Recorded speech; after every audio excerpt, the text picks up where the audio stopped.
Hello friends, welcome to moms little kitchen. இப்போ தான் நம்ம சேனலை ஃபஸ்ட் டைம் பார்க்குறவங்களா இருந்தால் கீழே இருக்க சப்ஸ்கிரைப் பட்டனை ப்ரெஸ் பண்ணி சப்ஸ்கிரைப் பண்ணிக்கோங்க. கூடவே பக்கத்தில் இருக்க பெல் ஐக்கானையும் ப்ரெஸ் பண்ணிக்கோங்க. அப்படியே ஆளுங்கிற ஆப்ஷனையும் ப்ரெஸ் பண்ணிக்கோங்க. அப்போ தான் நம்ம போடுற வீடியோஸ் உடனே உங்களுக்கு நோட்டிஃபிகேஷனாக கிடைக்கும். இன்றைக்கி நம்ம இந்த கூடைக்கு கைப்பிடி எப்படி போடுறது அப்படின்னு தான் பார்க்க போகிறோம். இந்த கூடை எப்படி போடுறதுன்னு இதற்கு முன்னாடி வீடியோவாக போட்டிருக்கேன், தேவைப்படுறவங்க பாருங்கள். ஏற்கனவே மஞ்சள் கலரில் ஒன்று போட்டிருந்தேன், அதை விட பெருசாக வேணும் அப்படின்னு சொல்லிட்டு கேட்டாங்க, அதனால் அதை விட பெருசாக போட்டிருக்கேன். இதில் வந்து 2 கிலோவுக்கு மேலேயே நீங்கள் போட்டு வைக்கலாம், அவ்வளோ பெருசாக நல்லாயிருக்கும்.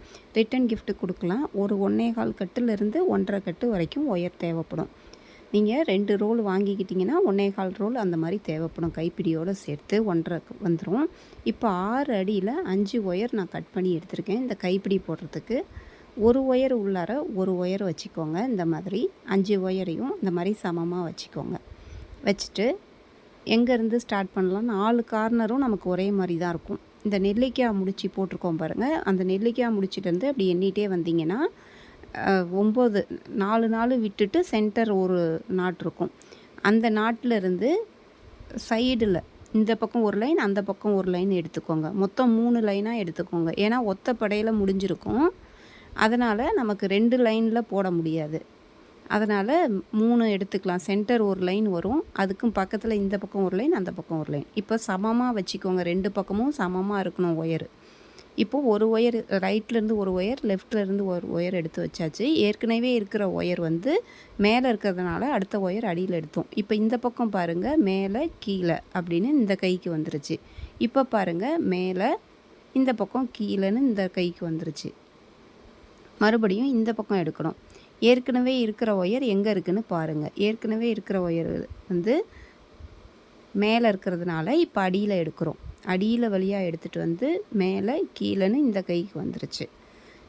ஃபஸ்ட்டு எடுத்த ஒயர் எந்த பக்கம் எடுத்துருக்கோன்னு பாருங்கள். இப்போ இந்த பக்கம் மேலே இருக்குது, அதனால் அடிப்பக்கமாக கையை விட்டு எடுக்கணும். எடுத்து அந்த ஒயரை அமுத்திட்டு அடுத்த ஒயருக்கும் கீழேன்னு வந்துருச்சு. இப்போது இந்த பக்கம் லெஃப்ட்லேருந்து எடுக்கலாம். மேலே கீழே, மேலே கீழே, அந்த மாதிரி வரணும். இப்போ இந்த பக்கம் பாருங்கள், ஒரு சைடு ரைட்லேருந்து ஒரு டைம் எடுத்தால் லெஃப்ட்லேருந்து ஒரு டைம் எடுக்கணும். இப்போது மேலே அடுத்த ஒயருக்கும் கீழே பாருங்கள், அடுத்த ஒயருக்கும் மேலே, அந்த ஒயருக்கும் கீழே. இப்போ இந்த பக்கம் என்ன பண்ணணும், ஏற்கனவே இருக்கிறது மேலே இருக்குது, அதனால் அடி வழியாக கொண்டு வந்து அந்த மேலே கீழே, மேலே கீழே அப்படின்னு கொண்டு வந்து இந்த மாதிரி வச்சுக்கணும். உருட்டு கைப்பிடி தான் போடுறேன், உள் ஒயர் கொடுக்காமையே போடுங்க, போதும். 5 ஒயர் வச்சு போடுறதுனால போதும். நல்லா அமுத்தி விட்டு கரெக்டாக இருக்கான்னு பார்த்துக்கணும்.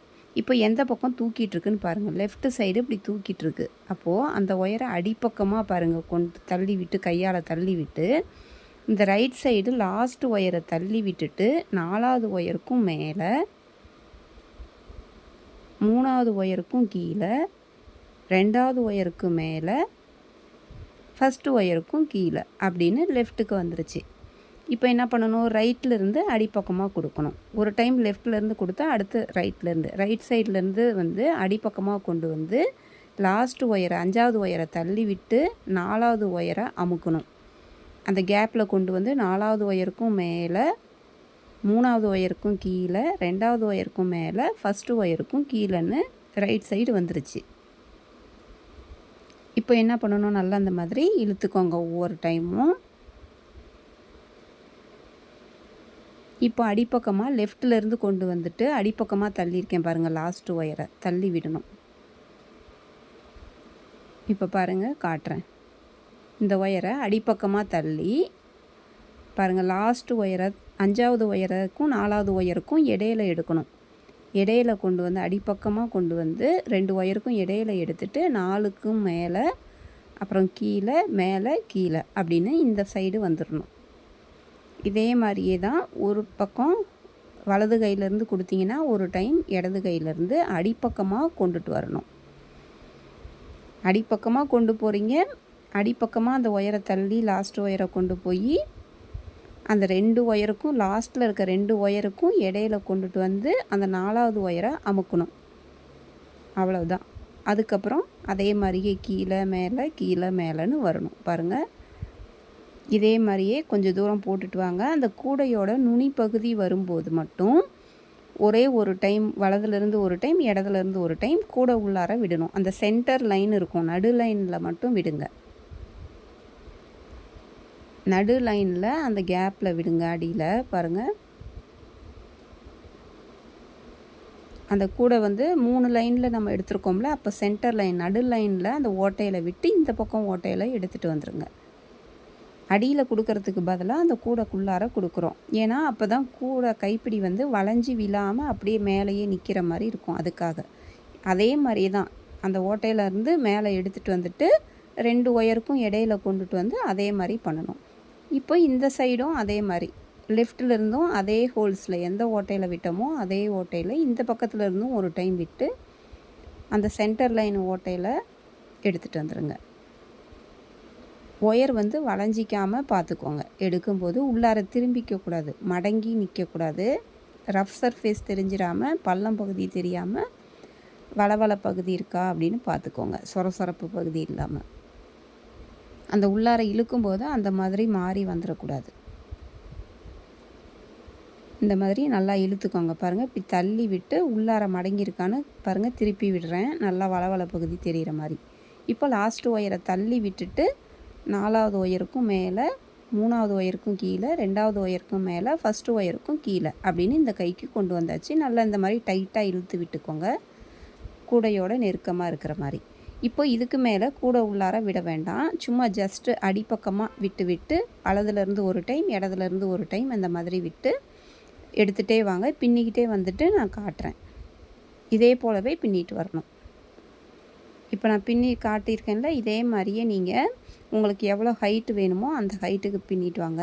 இந்த மாதிரி 2 பக்கமும் விட்டுட்டு நீங்கள் எந்திரிச்சு போகிறதா இருந்தால் 5 ஒயர்களை தனித்தனியாக முடிச்சு போட்டு வைக்கணும். வலது கையில் இருக்கிறது தனியாக ஒரு முடிச்சு, இடது கையில் இருக்கிறது தனியாக ஒரு முடிச்சின்னு போடுங்க. இல்லைனா கஷ்டமாக இருக்கும் உங்களுக்கு. ஒன்றா சேர்த்து முடிச்சு போட்டுட்டிங்கன்னா உங்களுக்கு 5 ஒயர் பிரிக்க முடியாது.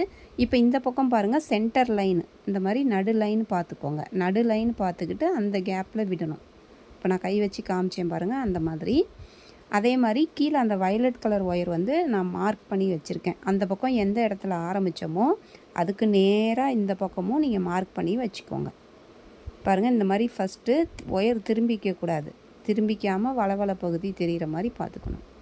அந்த விட்டு இழுக்கும்போது கொஞ்சம் உள்பக்கம் சொரப்புன்னு ஆயிடக்கூடாது. இந்த லாஸ்ட் ஒயரை தள்ளி விட்டுட்டு பாருங்கள், அதே மாதிரி தான் 5வது ஒயருக்கும் 4வது ஒயருக்கும் இடையில தான் கொண்டுட்டு வந்து 4வது ஒயரை அமுக்குறேன். 3வது ஒயருக்கும் கீழே, 2வது ஒயருக்கும் மேலே, ஃபஸ்ட்டு ஒயருக்கும் கீழேன்னு இந்த பக்கம் வந்துருச்சு. அதே மாதிரி இப்போ இந்த சைடும் அதே மாதிரி அதே ஹோல்ஸில் விட்டுட்டு அந்த பக்கம் பண்ணணும்ல, கூட உள்ளார விட்டு அதே மாதிரி. அப்போ தான் கைப்பிடி வந்து வளைஞ்சி விழாமல் இருக்கும். இது பண்ணிவிட்டு இதே மாதிரியே தான் நீங்கள் 2 ஒயருக்கும் இடையில பாருங்கள் எடுக்கிறேன். எடுத்துட்டு ஒயர் திரும்பிக்காமல் வளைஞ்சி நிற்காமல் பார்த்துக்கோங்க. கரெக்டாக தள்ளி விட்டுட்டு 4வது ஒயருக்கும் மேலே அந்த 5வது ஒயரும் 4வது ஒயருக்கும் இடையில தான் எடுத்துகிட்டு வரணும். எடுத்துகிட்டு வந்துட்டு 4வது ஒயருக்கும் மேலே, 3வது ஒயருக்கும் கீழே, 2வது ஒயருக்கும் மேலே, ஃபஸ்ட்டு ஒயருக்கும் கீழேன்னு இந்த கைக்கு வந்தாச்சு. இப்போ இனிமேல் போதும். இனிமேல் அடிப்பக்கமாக சும்மா அப்படியே அடிப்பக்கமாக கொடுத்து அதே மாதிரியே கொஞ்சம் தூரம் பின்னிகிட்டே வாங்க. அந்த 4 லைனுக்கும் கீழே நம்ம சொருக போகிறோம். எண்ணிக்கோங்க, அந்த பக்கம் நம்ம ஆரம்பிக்கும் போது எத்தனாவது லைனில் ஆரம்பித்தோம் அப்படின்னு சொல்லிட்டு அதே மாதிரி இந்த மாதிரி நல்லா டைட்டாக இழுத்துக்கோங்க. அப்போ தான் அந்த கைப்பிடி வந்து கூடையோட பக்கமாக ஒட்டி வர மாதிரி இருக்கும். ஏன்னா அங்கே மேலே கட்டியிருக்கோம்ல, கட்டின மாதிரி பின்னியிருக்கோம்ல, அதனால் கொஞ்சம் நல்லா இழுத்து அந்த கேப் விழுந்துடாமல் பார்த்துக்கணும். இது வந்து கற்றுக்கிட்டிங்கன்னா ரொம்ப ஈஸி தான். ஆனால் விட்டுட்டு எந்திரிச்சு நம்ம இடையில ஃபோன் வருது, இல்லை சமையல் பாதியில் செஞ்சுட்டு இருக்கும்போது போகிறோம் அப்படின்னா விட்டுட்டு போகும்போது 2 கையில் இருக்கிற இதையும் நீங்கள் தனித்தனியாக தான் முடிச்சு போட்டு வைக்கணும். இல்லைனா லப்பர் பேண்டு மாதிரி போட்டு வச்சுக்கோங்க. ஒரே தான் 10 ஒயரையும் சேர்த்து முடிச்சு போட்டிங்கன்னா உங்களுக்கு கஷ்டமாயிடும். அதனால் 5 ஒயரையும் தனித்தனியாக வலது கையில் உள்ளது தனியாக ஒரு நாட் போட்டு வைக்கணும், இடது கையில் இருக்கிறத தனியாக ஒரு முடிச்சு போட்டு வச்சுட்டு தான் நீங்கள் எந்திரிச்சு போகணும். இல்லைனா பிரிஞ்சு வந்துடும், ஃபஸ்ட்லேருந்து நீங்கள் போடுற மாதிரி இருக்கும். 5 ஒயர் எதுன்னு உங்களால் கரெக்டாக பிரித்து எடுக்க முடியாது. இப்போ அந்த மார்க் பண்ணியிருக்கோம்ல, அதுக்கு நேராக இப்படி ஒரு ஒயராக விடுங்க. நீங்கள் மொத்தமாக எல்லா ஒயரையும் விடாதீங்க. இந்த பக்கம் 5, அந்த பக்கம் 5 விடுங்க. அப்போ தான் வந்து உள்ளார உங்களுக்கு சமமாக மேலே பிசுறு இல்லாமல் கரெக்டாக இருக்கணும். இப்போ அடையாளத்துக்கு போட்டிருந்த அந்த ஒயரை நான் எடுத்துடுறேன். இப்போ இந்த ஒயரையும் என்ன பண்ணணும், ஒன்று உள்ளார ஒன்றுன்னு வச்சு அந்த பள்ளம் பகுதி மேலே அந்த மாதிரி வச்சு இப்படி முடிச்சு போட்டிங்கன்னா உங்களுக்கு வந்து பெரிய முடிச்சியாக தெரியாமல் இருக்கும். இது வந்து முடிச்சு போடாமல் கூட சொருகலாம். ஆனால் முடிச்சு போட்டுட்டு சொருகுனிங்கன்னா எவ்வளோ வெயிட் வச்சு தூக்குனாலும் கூட வந்து பிரிஞ்சு வராமல் இருக்கும் கைப்பிடி. அதனால் ஸ்ட்ராங்காக இருக்கும். அதனால் ஒரே ஒரு முடிச்சு போடுறது தப்பு இல்லை. ஒரு முடிச்சு போட்டுட்டு இந்த ஒயர் எவ்வளோ தூரம் ஹைட்டு எட்டுதோ அவ்வளோ தூரம் நீங்கள் கட் பண்ணி போடுறத விட சொருகி விட்டுருங்க. அப்போ கூட வந்து நல்லா ஸ்ட்ராங்காக இருக்கும் கிரிப்பாக. அவ்வளோதான்.